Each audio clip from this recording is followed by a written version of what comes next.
আমার মনে হয় টি-20 বিশ্বকাপে ভারতের বিপক্ষে ম্যাচ বয়কট করে পাকিস্তানের সরকার এবং পাকিস্তান ক্রিকেট বোর্ড নিজেদের ক্ষতি নিজেরাই করতেছে। এমনটাই কিন্তু দাবি করতেছেন ভারতের সাবেক ক্রিকেটার যার নাম মদন লাল। আমিও কিন্তু মদন লালের সঙ্গে একমত। অবশ্যই আইসিসি কিন্তু কঠিন পদক্ষেপ নেবে পাকিস্তানের বিপক্ষে যদি পাকিস্তান ভারতের বিপক্ষে টি-20 বিশ্বকাপে ম্যাচটা না খেলে, কারণ আইসিসির কিন্তু অনেক লস হবে যদি ভারতের বিপক্ষে পাকিস্তান ম্যাচটা না খেলে, সেটা আমরা সবাই জানি।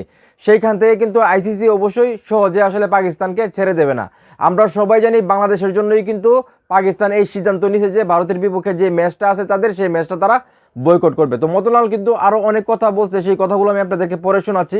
তার আগে একটাই রিকোয়েস্ট, ভিডিওটা প্রথমেই শেয়ার করবেন এবং আপনি যদি এই চ্যানেলে নতুন হয়ে থাকেন চ্যানেলটা সাবস্ক্রাইব করে আমাকে সাপোর্ট করবেন। তো মদনলাল বলতেছে, আমার মনে হয় পাকিস্তান সরকার অথবা পিসিবি তারা সবাই মিলে তাদের নিজেদের ক্রিকেটের ক্ষতি করছে।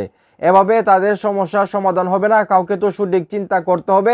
এই মুহূর্তে তারা সঠিকটা চিন্তা করছে না। মানে মদনলাল যেটা বলতেছে যে পাকিস্তান নিজেদের ক্রিকেটের ক্ষতি করবে, হয়তো এই সিদ্ধান্তে তাদের আরও চিন্তা ভাবনা করে আসলে সিদ্ধান্ত নেওয়া উচিত। কারণ ভারতেরও তো লস হবে।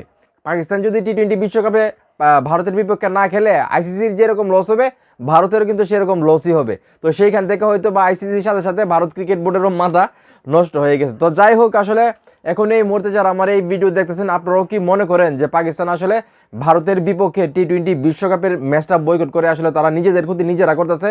আপনাদের কি মনে হয়? এবং আইসিসি আসলে কি পদক্ষেপ নিতে পারে পাকিস্তান ক্রিকেট বোর্ডের বিপক্ষে? আপনাদের কি মনে হয় সেগুলো কমেন্টের মাধ্যমে জানিয়ে দেবেন। ভিডিওটা ভালো লাগলে অবশ্যই শেয়ার করবেন।